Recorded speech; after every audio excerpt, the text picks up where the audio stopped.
Bonjour à tous, je suis ravie de vous retrouver dans cette nouvelle vidéo qui sera un book haul, le book haul du mois de juillet. J'ai été plutôt raisonnable, il y a quand même pas mal de titres, mais vous allez voir, tout s'explique.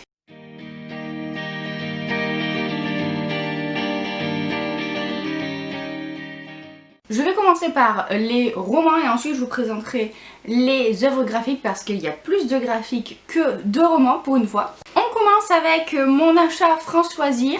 Alors je sais pas s'il est sorti en poche dans les autres librairies, mais quand je l'ai vu je me suis dit allez c'est bon, je dois faire un achat pour le semestre là. Ça ira très bien pour Orphelin 88 de Sarah Cohen-Scally dont j'ai beaucoup entendu parler. J'ai lu Max de cette même auteure et j'avais trouvé le roman vachement intéressant. Du coup, là, rebelote avec cette histoire qui se passe pendant la Seconde Guerre mondiale. Ça va parler d'orphelins, comme le titre l'indique, pendant la Seconde Guerre mondiale, où il y avait ces sortes de camps où on vous retournait le cerveau pour adhérer à l'idéologie nazie. Je ne sais plus comment ça s'appelle, ça a un nom, hein. Je l'ai oublié, ils en parlent justement dans Max. Donc là, à la place du bébé fait dans les camps, on parle maintenant d'orphelins. Ensuite, une petite romance slash comédie romantique que ma maman m'a donnée. Il s'agit de T'aimer à l'infini de Jill Mansell. Moi je crois que ça se dit comme ça. Ça a l'air très mignon, elle m'a dit tu vas voir c'est à mourir de rire.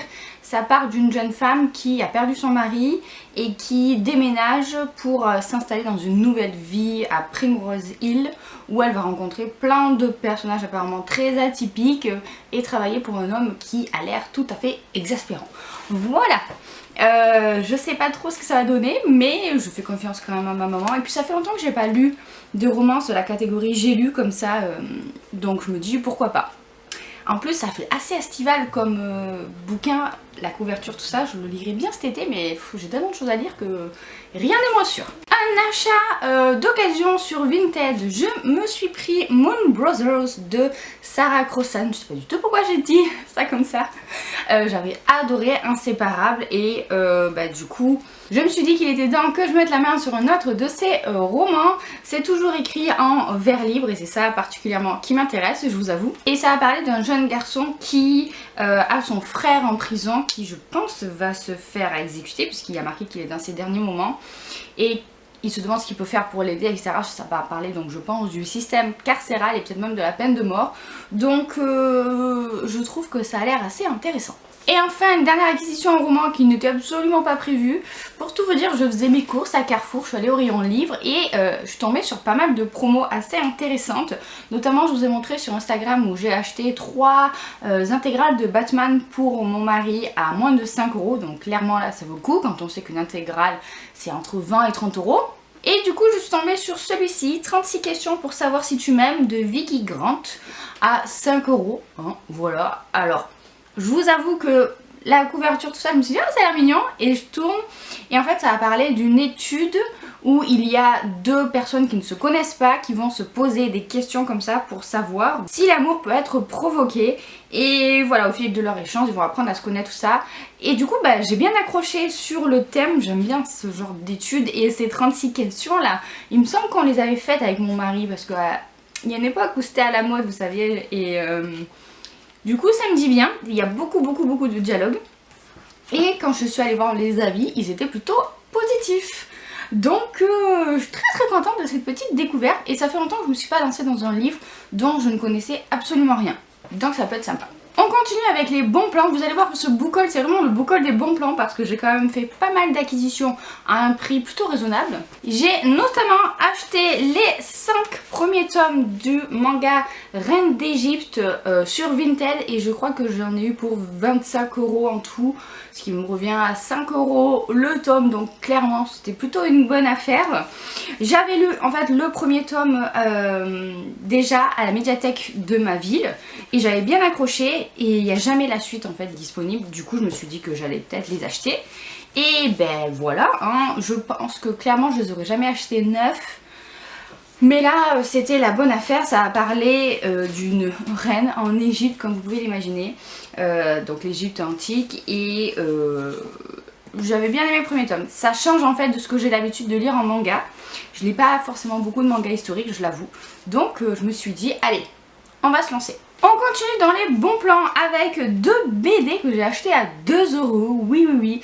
Alors, c'est même pas pendant les 48 heures de la BD, même si effectivement ça fait partie de l'offre. En fait, je vous explique, les 48 heures de la BD, généralement c'est début juillet. Vous avez un week-end où il y a une sélection de bandes dessinées pour 2 €. Donc vraiment, c'est rien du tout quoi. Et là, j'ai réussi à les trouver, un à la Fnac et un à Carrefour, alors qu'on était fin juillet. Donc je pense qu'il leur restait du stock, ils les ont laissés en rayon. Le premier c'est la Brigade des Cauchemars de Fontillier Yugui Dumont. Yomgui, je suis désolée. Dumont et Drac. Le premier tome, Sarah. Cette bande dessinée, j'en entends pas mal parler, elle passe beaucoup sur les réseaux sociaux. Alors ce qui est rigolo, c'est que c'est pas le format des autres bandes dessinées classiques de cette série. Il est plus petit. Donc je sais pas trop comment ça se fait. Après ce sont des bandes dessinées qui ont été créées exprès pour les 48 heures de la BD, c'est écrit là tout ça. C'est vraiment, vraiment exprès pour cette offre là. Donc c'est sûr que peut-être le modèle est différent. En tout cas je suis très curieuse de découvrir. Ça va parler d'une bande d'ados qui font partie de la Brigade des Cauchemars et qui sont là pour aider les gens à se débarrasser de leurs mauvais rêves. Voilà, on verra bien. Et la deuxième bande dessinée que j'ai achetée à 2 €, c'est les 4 de Baker Street. Tome 1, l'affaire du rideau bleu. Là encore, je pense que c'est une sorte de revisite de Sherlock Holmes. Ce sont des jeunes détectives qui bossent pour Sherlock Holmes, de ce que je comprends. Et j'ai bien aimé parce que j'adore l'histoire de Sherlock Holmes. Je trouve que les dessins sont vraiment plutôt pas mal. Et puis franchement, 2 € pour une bande dessinée aussi jolie, aussi grande, clairement, ça valait le coup. Et je termine avec une dernière bande dessinée, enfin une œuvre graphique. Une des seules que j'ai acheté plein pot du coup, c'est Petit manuel de sexe féministe de Flo Perry. Alors autant vous dire que dès que j'ai vu le titre, je me suis dit ouh là là, ça a l'air pas mal. Et vous savez que j'aime beaucoup les œuvres graphiques qui nous expliquent quelque chose ou qui nous parlent de faits de société, etc. Et là, clairement c'est le cas. En fait, on va vous parler du sexe du point de vue féminin avec plein de thèmes différents, genre simuler un orgasme. Qu'est-ce qu'on a? J'essaye de vous trouver d'autres choses. Hop. Le guide d'un coup d'un soir, le consentement, j'ai vu que ça parlait, le porno, envoyer la nudité, tout ça. Voilà, ça a l'air vraiment intéressant. Et ce que j'aime bien, c'est qu'il y a autant de textes que de dessins. Moi j'aime bien quand il y a quand même beaucoup de choses à lire, sinon je trouve que ça passe trop vite. Donc voilà, si ça vous intéresse, je ne savais pas du tout, je connaissais pas du tout. Sachez que c'est disponible en ce moment en librairie et que je vous en redirai vite des nouvelles. Voilà donc pour cette vidéo, j'espère qu'elle vous a plu. Je pense que vous pouvez saluer l'effort quand même parce que j'ai filmé une des plus chaudes journées de l'année, puisque là ils ont prévu genre dans les 37-38 degrés aujourd'hui. Bon, j'ai mis la clim, j'avoue, mais rien que le fait de s'apprêter, de se maquiller, tout ça, c'est une épreuve en soi. Sur ce, je vais vous laisser, je vais arrêter de blablater pour ne rien dire, n'est-ce pas? Je vous fais plein de bisous, je vous souhaite de très belles lectures à venir et à bientôt pour une prochaine vidéo. Mouah.